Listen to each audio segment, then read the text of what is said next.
Okay, today I'm going to be showing you how to find out if a property you're going to be listing has any liens, code enforcement, or permit issues.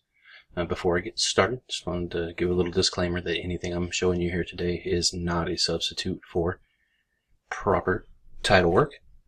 Alright, we're going to start off with determining code enforcement and permits in Escambia County.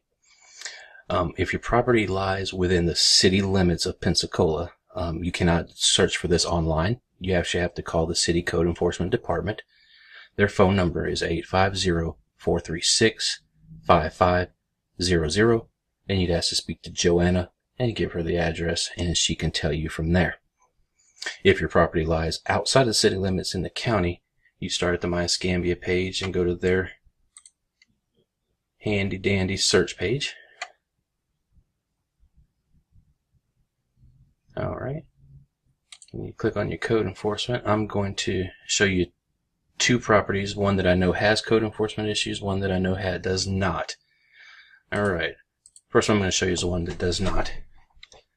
For the start date, I always back it out to 1900 just to make sure that it gets every bit of information in the system.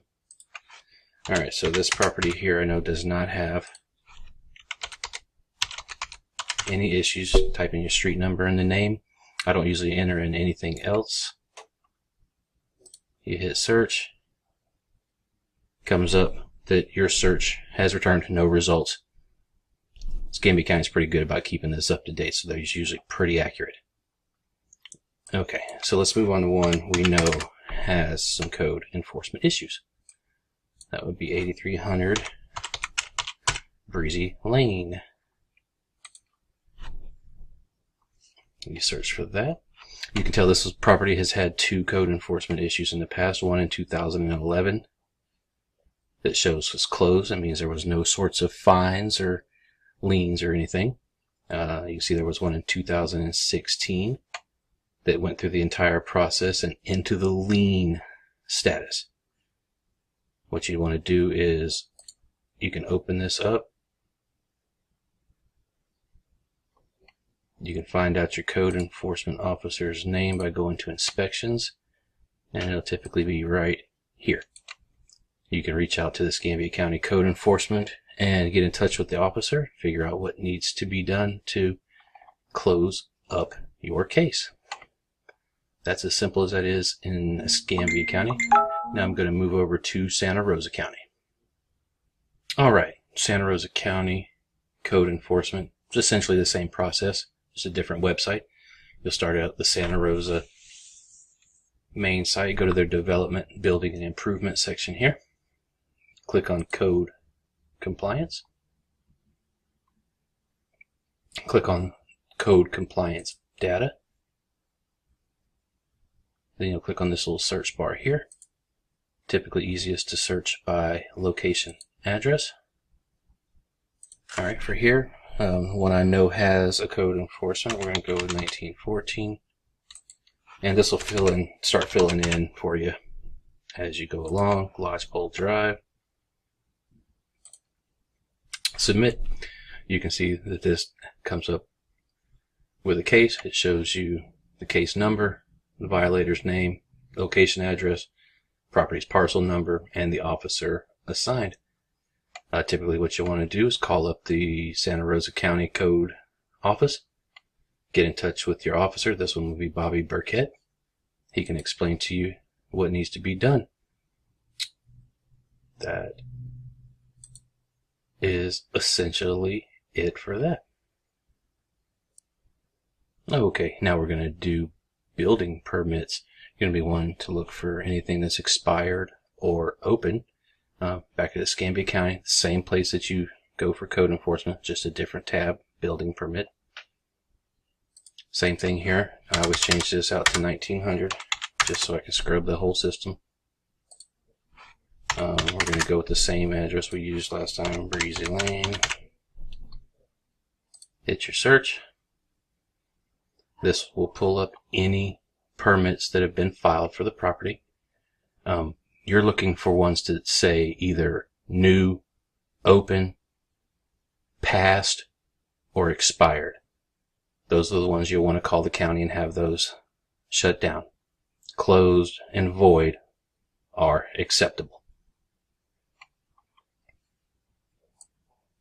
And then for permits in Santa Rosa County, you start out the same place you did for code compliance, except you'll click on permitting and building compliance. Then you click over here for permit search. Open up a new window. You want to search for permit. You typically want to search for a permit by address. And again, we'll use the same address we used last time.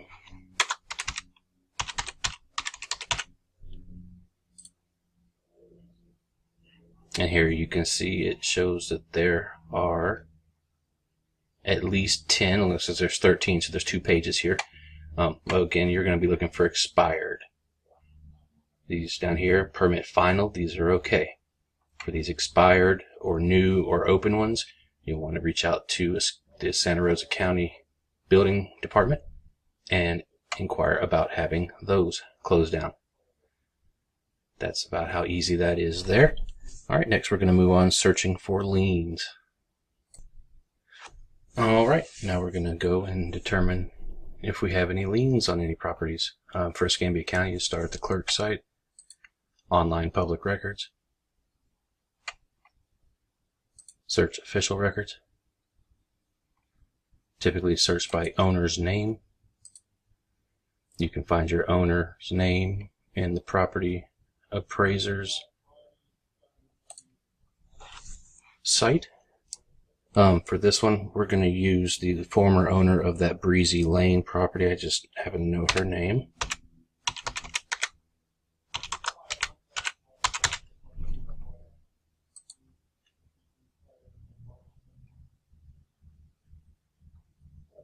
You can click here on doc type. It will make them alphabetically. You want to scroll down for liens.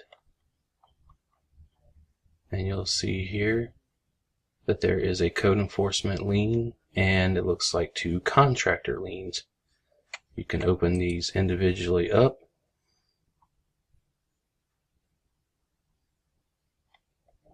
Gives you all the information. And you can contact the Escambia County clerk to see about getting these liens paid off so you can get clear title for your property. Alright, looking for liens in Santa Rosa County. It's essentially the same thing. You start at the Santa Rosa Clerk's website. Go down here to searching official records. Continue on to official records. Accept their agreement. And we'll enter in our owner's name here. This owner's name is Larry Smith.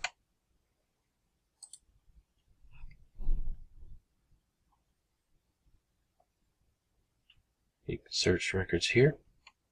If you look down here, we see that Mr. Smith does have a lien. Looks like it is a homeowner's HOA lien. So you'd want to end up getting that taken care of. You scroll through, make sure there's no other liens listed as far as utilities or contractors or code enforcement or anything like that. And that's how you do it.